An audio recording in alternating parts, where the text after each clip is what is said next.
इधर आ जाइए ना, इधर आइए ना। आज 2 सड़कों का शिलान्यास हुआ है। शीतलपुर से बथान, केवाला, इमामगंज, बलुआबारी तक इस सड़क का 5 किलोमीटर लंबाई है। इसमें जो है इस सड़क में 5 पुल भी बनेगा, 4 पुल बनेगा और 5 होम पाइप वाला जल निकासी वाला लगेगा और ये लगभग 4 करोड़ 5 लाख की लागत से बनेगा। उसी तरह से अभी जहाँ पर है दूसरा भोगांव रोहिया हरियाणा सड़क पर सिंगोल भाया बिशनपुर, ये लगभग 6 किलोमीटर का होगा। इसमें 8 पुल बनेगा, छोटा पुल 4 बनेगा, ये 4 करोड़ 85 लाख में बनेगा। ये सड़क जर्जर था, कई जगह पुल टूटे हुए थे। इसका बनने से किसानों को फायदा होगा, आम आदमी को फायदा होगा, छात्रों को फायदा होगा और लोगों का जीवन आसान होगा।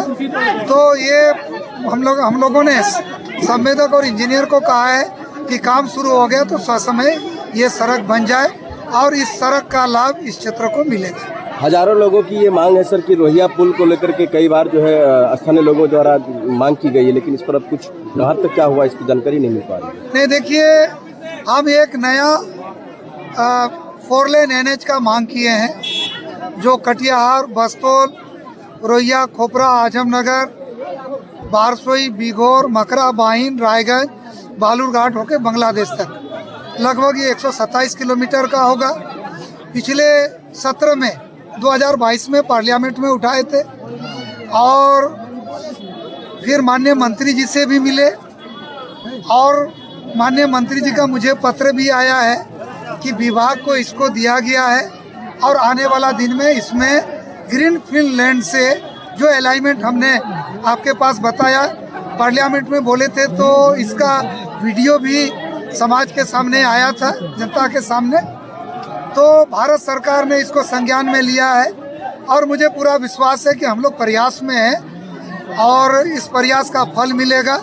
और अगर ये 4 लेन बन जाता है तो कटिहार को ये दूसरा होम 4 लेन होगा और ये इंटरनेशनल 4 लेन होगा जो बिहार, बंगाल और बांग्लादेश को जोड़ेगा। तो इसी में सब ब्रिज भी बन जाएगा और इस क्षेत्र का विकास भी। आज हमारे क्षेत्र में 2 शिलान्यास था। एक शिलान्यास आपका फरसाडांगी में और दूसरा शीतलपुर में ही प्रॉपर हुआ। तो ये लागत तकरीबन 8 करोड़ 90 लाख का लागत का ये सड़क अभी बनने जा रहा है हम लोग का। तो हमारा जो भी है कि केंद्र सरकार के द्वारा हो या राज्य सरकार के द्वारा हो, हमारा तो बस इतना ही सोचना है कि हमारे क्षेत्र में विकास हो, चाहे सांसद जी माध्यम हो, चाहे निशा सिंह माध्यम हो, बस क्षेत्र का विकास हो। बस इससे ज्यादा हम कुछ और नहीं चाहेंगे। आज हम हैं, कल कोई और रहेंगे। क्षेत्र के लोगों को आपकी तरफ से क्या संदेश देना चाहेंगे?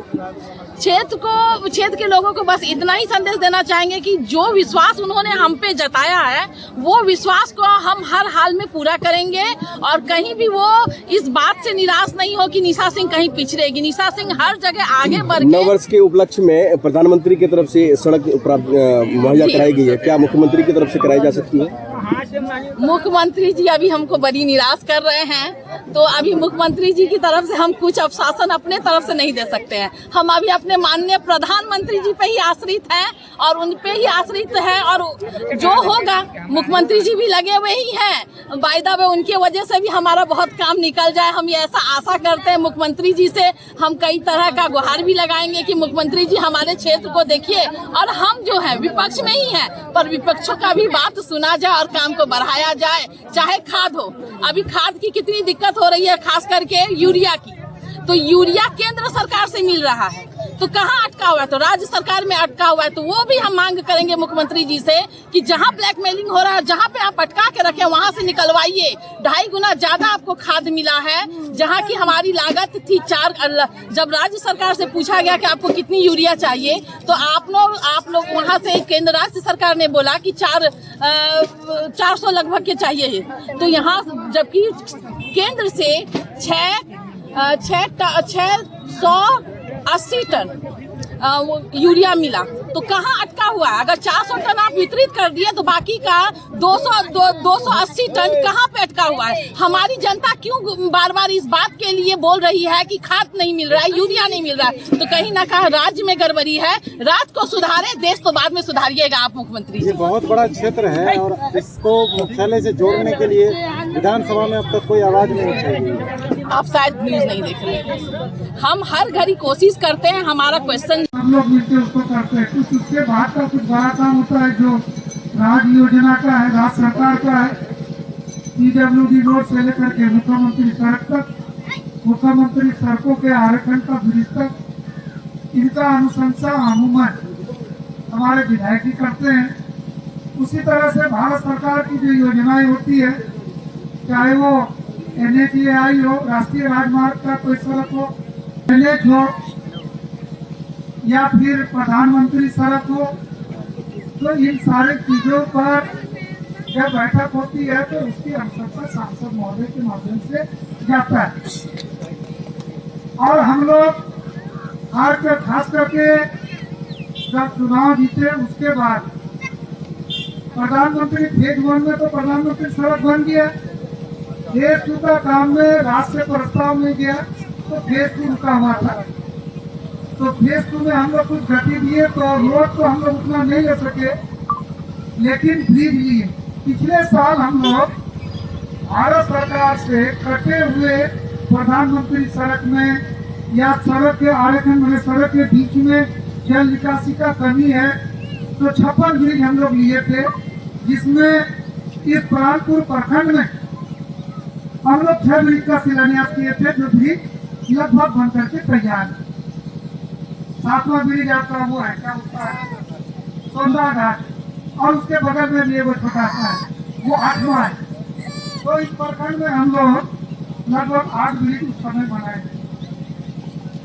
हम इन बातों का स्मरण इसलिए दिला रहे हैं, उस बार फेल हो गए, लेकिन वहाँ प्रधानमंत्री फेज 3 वहाँ लिखा हुआ है। फेज 3 में हम लोग पूरा सचेत थे और हमको लगता है कि राज्य सरकार से लेकर के केंद्र सरकार तक पत्राचार करना हो, केंद्र सरकार के सेक्रेटरी मंत्री से मिलना हो या राज्य सरकार का सेक्रेटरी और मंत्री से मिलना हो, कोई भी कोरम अपनी तरफ से कमी लाने नहीं दी। और आपको एक बात बता, अब मैं बम जी से आगे करूंगा कि कृपया आप मन संचालन करते हुए आप सबको अपने जो है वर्तमान मुखिया